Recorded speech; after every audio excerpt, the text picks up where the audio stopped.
Welcome student in basic chemistry course. In previous session we start our third unit, that is paint, varnishes, insulator, polymer, adhesives and lubricants.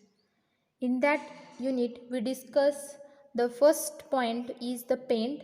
So paint means it is a mechanical dispersion mixture of one or more pigments in a vehicle. This is called as the paint.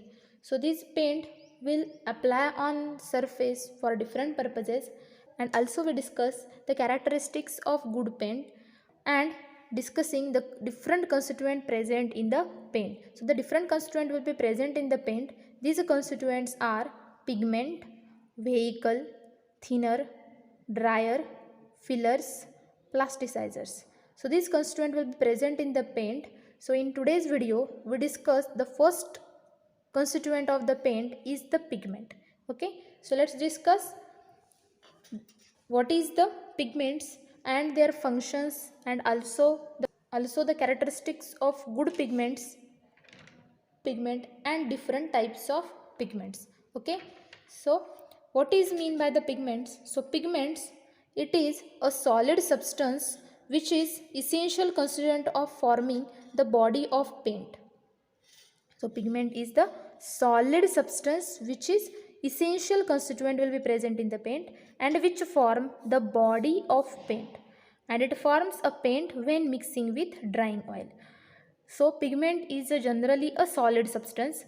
It can form the body of the paint or the layer of the paint. Okay, but it can form the layer or the body of the paint when this solid substance it will be mixed with the drying oil. That means they can mix with the vehicle, then that times they can form the body of paint or the layer of the paint. Okay, so this is the pigment. So pigment is generally a color forming substance used in the paint. So let's discuss the function of pigment. So first function of pigment is it provide opacity and desired color to the paint film. So it is one of the main function of the pigment is it provide desired color to the paint film. Okay. Second function is it provide strength to the paint. It can provide a strength to the paint, means it can increase the durability of the paint. Third function is it give protection to the paint film by reflecting UV light. So any surface of metal or the wooden, we can apply the paint over it. So this paint will directly contact with the sunlight and also sunlight containing ultraviolet light. So pigments will be added in the paint, then that times when ultraviolet light or the sunlight will be reflecting over this painted surface, then this pigment can this paint film by reflecting these lights. Okay, this is the third function. Next function is it provide resistance to paint film against abrasion. So we minimize the abrasion of any metal surface or any surface. It can apply the paint over it, then that times these pigments can resist this abrasion of the paint film. Okay, next function is it improve impermeability of paint film to moisture. So when the any surface which can apply the paint over it, then that times this surface which become waterproof, that means they can absorb the moisture over it and surface which get dry. Okay, this is the fifth function. And last function is it increase the weather resistance of the paint film, and also the pigments which can improve the quality of weather resistance. Okay, so that's why these are the different functions of the pigment. Next we see the characteristics of good pigment. We see the characteristics of good pigment. So first characteristics of the pigment is are generally chemically inert, so that the paint film has a stability and a longer life. So that's why they can be chemically inert in nature. So the paint film which can contact with any other chemicals or different substances, so that's why they becomes chemically inert.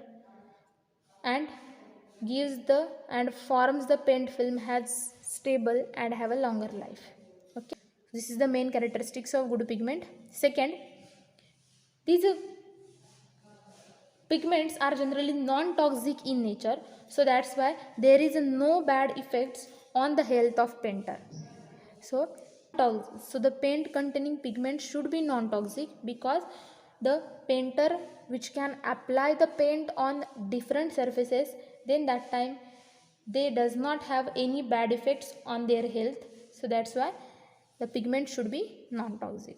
Next characteristics is they are freely mixed with the film forming constituent like oil, any drying oil. Okay, so the pigment should have a main characteristics is they can be freely mixed with any film forming constituent like the drying oil containing any palm oil or the tung oil or linseed oil.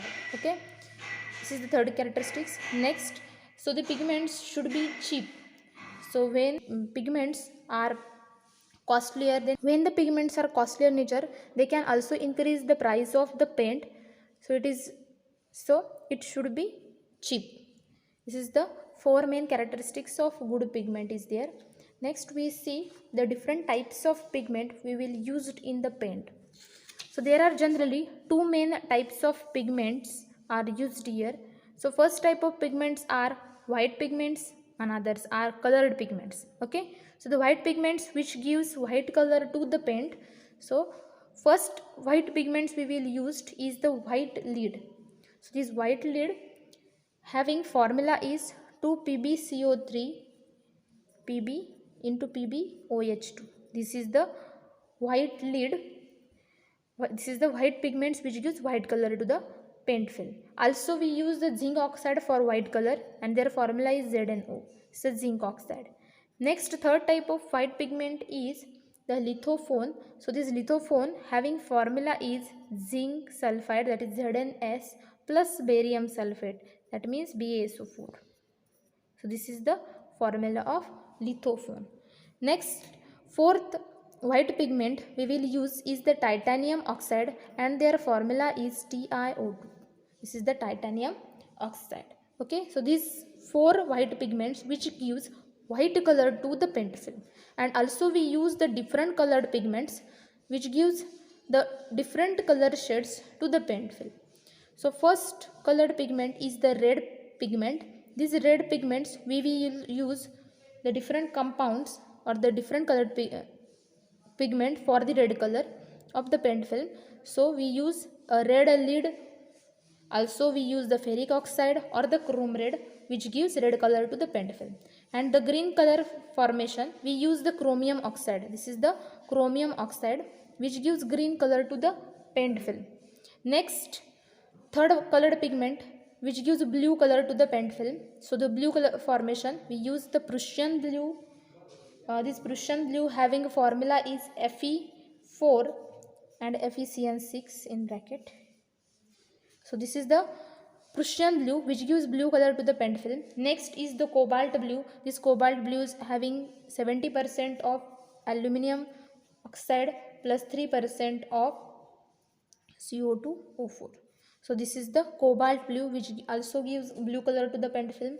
Next we used pigment is the ultramarine blue. This ultramarine blue which having a presence of sodium aluminum silicate and sulfide. Sodium aluminum silicate and sulfide is there which gives ultramarine blue gives blue color to the paint film.